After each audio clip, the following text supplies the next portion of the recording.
On June 2000, the London Daily Express had an article that had the following headline: "Can you learn to forgive?" The article started with a statement about bearing a grudge, and they said that bearing a grudge can hold you back and even damage a person's health. The article was written by Susan Poppy, and she was interviewing a gentleman named Dr. Ken Hart, who was actually teaching a course on forgiveness. And the major principle in this course, a lot of information, but the major principle in the course was that refusing to forgive would cause a series of negative effects in your life. It would affect you spiritually, psychologically, emotionally. In other words, forgiveness frees a person, and unforgiveness binds a person. So tonight I want to talk about just let it go. Just let it go. And for tonight and next week, we're going to be looking at Matthew chapter 18, where we have the parable of the unforgiving servant. So let's jump right into it. First of all, we start out with Peter's question to Jesus, and we see that in verse number 21. Then Peter came to him and asked, "Lord, how often should I forgive someone who sins against me? 7 times?" Now leave it to impetuous, sometimes arrogant and loud Peter to ask a question like this. Peter knew that the Jewish custom was to forgive your offender 3 different times. So Peter based his question on the custom, forgive 3 times, and I believe thinking Jesus would be impressed, Peter increased it to 7 times. In other words, the custom is 3. I'm going to add 4 more times in there, 7 times. Jesus is going to be impressed with how spiritual and how mature I am. It's very possible here that Peter wasn't really concerned about forgiveness as much as he was concerned about retaliation. You know, if you know Peter, as I said, he's impetuous and kind of jumped to conclusions. He was the guy that cut a guy's ear off. So I'm not sure forgiveness was the concern. I think he was thinking, hey, how many times do I have to forgive a person until I can finally retaliate? Until I can finally say to them what I want to say or do to them what I want to do. So it starts here with Peter's question to Jesus, and then we have Jesus' response to Peter, and he responded with a parable. Verse number 22.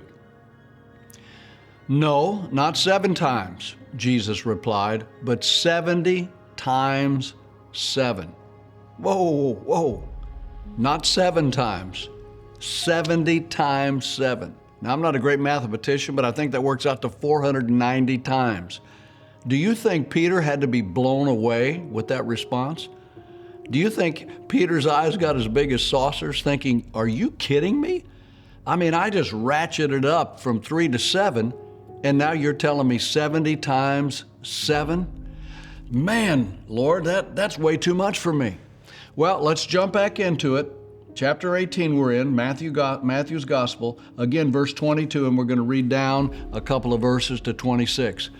"No, not just 7 times, Jesus replied, but 70 times 7.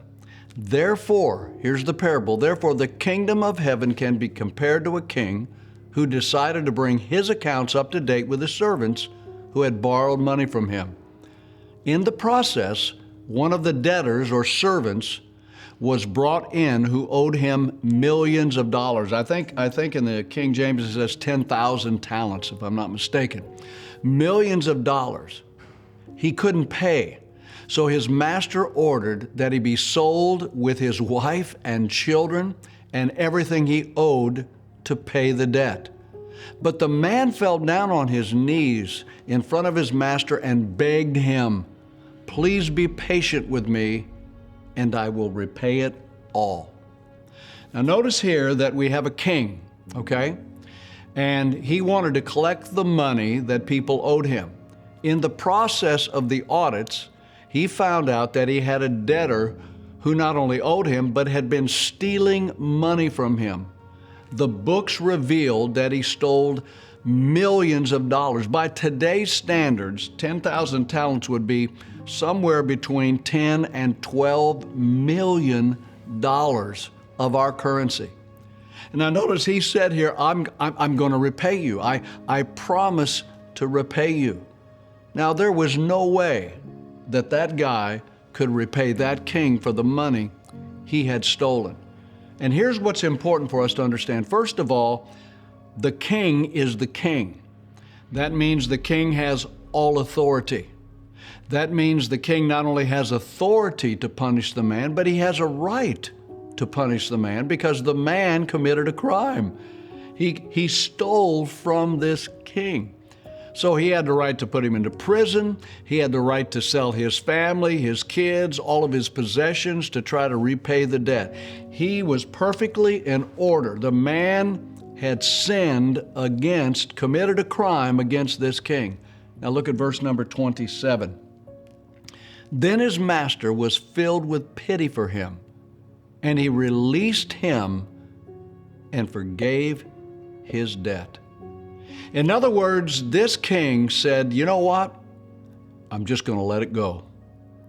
I don't need to let it go. I have reason to retaliate, but I'm going to let it go. The word release that is used here in the 27th verse means let go, to set free. It literally means to liberate a captive. So this debtor was in captivity or held captive by the king because of what the debtor had done. But the king chose to let him go, chose to forgive him. Now remember, this parable was Jesus' response to Peter's question. How many times, Lord, do I need to forgive someone? 7 times? No, 70 times 7. In other words, you need to forgive so many times that you just lose count. Just keep forgiving people. Now listen, I would be the first one to say that people offend us. We've all been offended. We've all been hurt by people. I would be the first one to say that people betray us, people lie to us, people gossip behind our back, people try to destroy our reputation and character. People abuse people physically and abuse people mentally.